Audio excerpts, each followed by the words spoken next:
When I first met David, I thought I had hit the relationship jackpot. He was kind, charming, and funny. A real catch. He made every little gesture feel special, from handwritten notes to surprise dates. After 2 years of dating, I thought I knew him inside and out, but in hindsight, I missed the warning signs.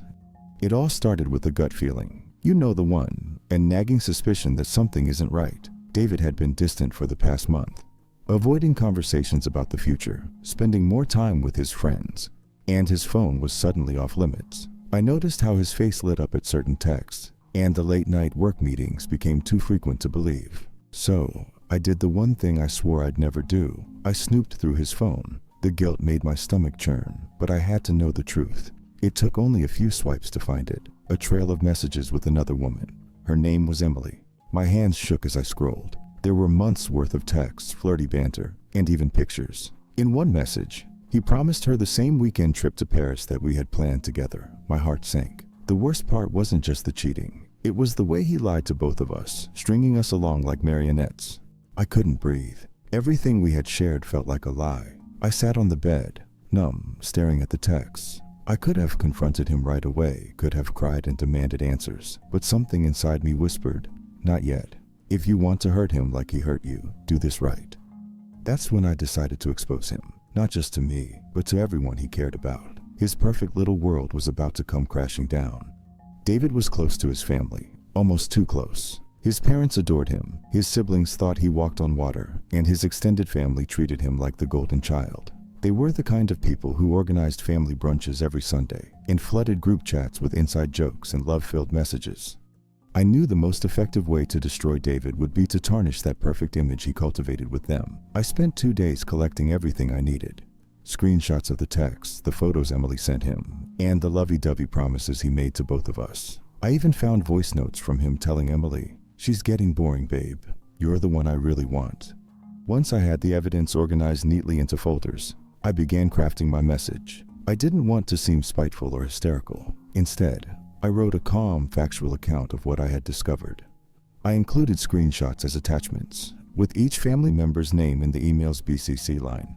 My message read, "Dear David's family, I'm reaching out because I think you deserve to know the truth about the person you hold so dear. David and I have been together for 2 years, and I truly believed we were building a future. Unfortunately, I recently found out that he has been in a relationship with another woman for the past several months. I've attached proof of his infidelity, so you can draw your own conclusions. I wish I didn't have to send this message, but I believe honesty is the only way forward. I hope you'll understand why I felt the need to share this with you. Best, Mia." I scheduled the email to go out Sunday morning, right before their usual family brunch. The thought of them reading it at the table made my stomach flip, but I knew I couldn't turn back. But here's where things got complicated. The night before I sent the email, I got a message from an unknown number, Emily. Her text was brief. "We need to talk. It's not what you think." I hesitated for a moment, torn between ignoring her and feeding my curiosity. Against my better judgment, I texted back. We agreed to meet the next day at a quiet cafe. I expected her to be angry, maybe defensive, but when Emily walked in, she looked just as devastated as I felt. "Thank you for coming," she said softly, sliding into the seat across from me. "I think we've both been played." Emily told me something that threw me off balance. She had no idea David was in a relationship with me.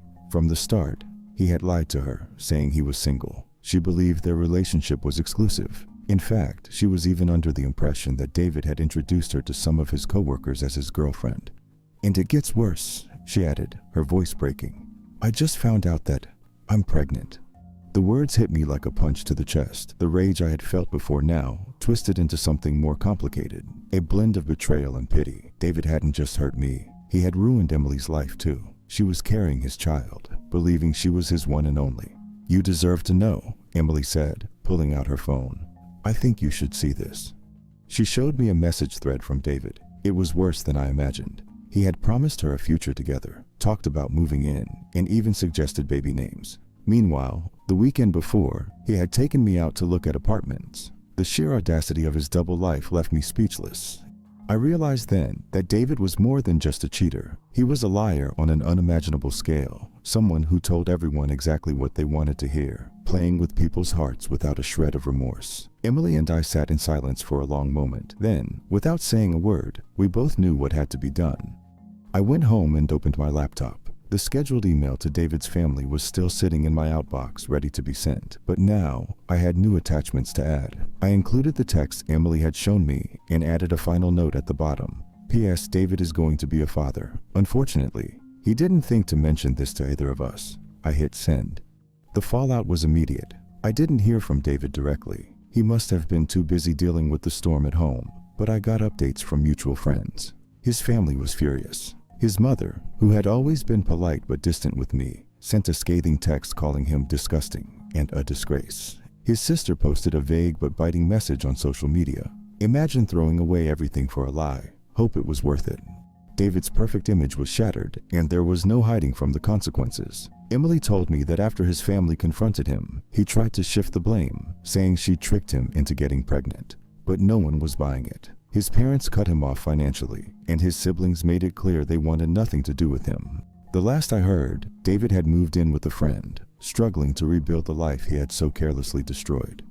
As for Emily, she decided to keep the baby. We've stayed in touch, not as friends exactly, but as two women who survived the same hurricane.